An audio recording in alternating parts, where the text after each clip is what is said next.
In 2014, a paper quietly published in the Proceedings of the National Academy of Sciences revealed that Facebook had spent 1 week in January 2012 secretly altering what 689,003 users saw in their news feeds, not to improve engagement, not to test an algorithm tweak, but specifically to change how those people felt. The researchers called it a study of emotional contagion. The users called it nothing. They were never told. No consent form.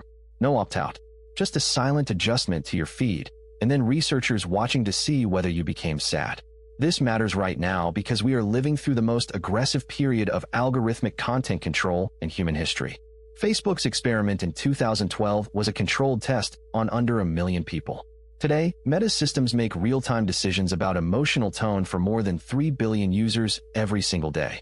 The tools tested in that week-long study were not shut down after the paper was published. They were refined.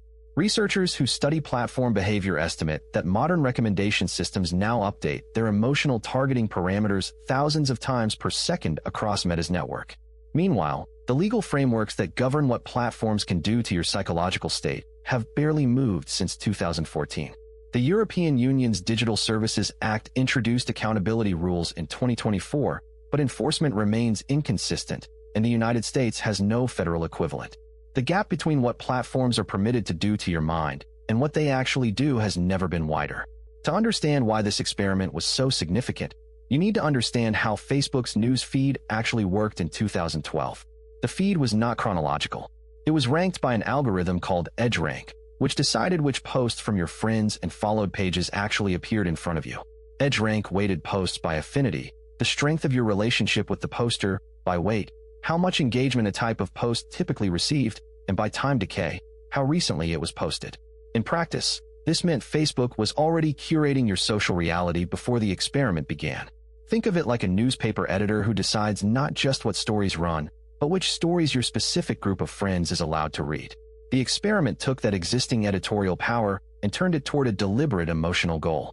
The research team, which included Facebook data scientist Adam Kramer and 2 Cornell University academics, Jamil Guillory and Jeffrey Hancock, divided the 689,003 users into groups. One group saw fewer positive posts. Another saw fewer negative posts. The question was simple and profoundly unsettling. If we change what you read, do we change how you feel? The answer was yes. And the effect was measurable with remarkable precision.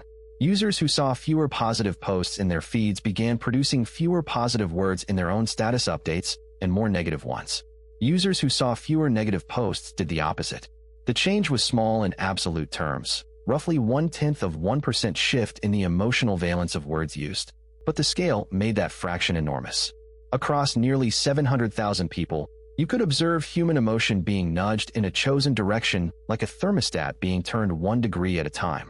What made this finding particularly significant was what it disproved. The common defense of social media platforms at the time was that they were neutral pipes, tools that carried whatever content users chose to share, with no thumb on the scale. The experiment demolished that argument permanently. Facebook was not neutral. It had known for years that the feed shaped mood, not just attention. This was the first time that knowledge was published in a peer-reviewed journal with the company's direct participation, making it impossible to deny. The question the experiment quietly opened was whether this kind of manipulation had been happening outside the lab all along. Here is the part that most people still do not fully absorb. The study did not represent the beginning of Facebook's interest in emotional manipulation. It represented the moment that interest became visible.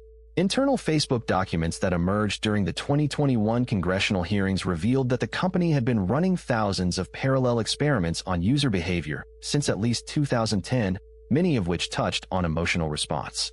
Frances Haugen, the Facebook whistleblower who provided those documents, testified that researchers inside the company had specifically studied how negative emotion, particularly anger and anxiety, increased user engagement. Posts that triggered outrage kept people scrolling roughly 70% longer than posts that triggered happiness, according to internal metrics cited in those hearings. Facebook's own researchers flagged this as a potential harm in 2019. Their recommendation to reduce the amplification of anger-triggering content was reviewed by product teams and shelved. The reason given internally, engagement would drop. The company was not accidentally making people angrier. It had studied the effect, confirmed it was real, and chosen not to stop. The mechanism behind emotional contagion on social platforms works through a process that psychologists call emotional co-regulation, the same process that makes you feel calmer when you sit next to a calm person. Normally, this happens through facial expression, tone of voice, and body language, the full bandwidth of human communication. Social media strips almost all of that away, leaving only text and images. What the Facebook study demonstrated is that even in that stripped-down environment, emotional signals still transfer. When your feed fills with posts expressing anxiety, your own language shifts toward anxiety. The platform becomes a mood amplifier. Now layer on top of that the algorithmic selection effect. The feed does not show you a representative sample of your social world. It shows you a ranked selection optimized for engagement. Because high-arousal emotional content drives more engagement than neutral content, the algorithm naturally surfaces more emotionally intense posts. It is like tuning a radio to only play songs in a minor key, and then being surprised when listeners report feeling melancholy. The counterintuitive element is that no single engineer designed this outcome. It emerged from an optimization target, maximize time on site, colliding with human psychology. The system found emotion because emotion worked. The complications run in several directions. The first is consent. Every user who joined Facebook before 2012 agreed to a terms of service document that did not mention participation in psychological experiments. The company argued that users had consented through a general research clause added to its data use policy in 2012, the same year the experiment ran. Legal scholars at the time pointed out that the clause was added in May 2012, months after the experiment had already concluded in January. The consent argument was retroactive and arguably fraudulent. The second complication is replication. Because the study was conducted on a proprietary platform with no independent access to data, no outside researcher has ever been able to reproduce or challenge the findings. Facebook peer-reviewed its own experiment using academics who depended on Facebook's data access. That is not how science is supposed to work. The third complication is the most troubling.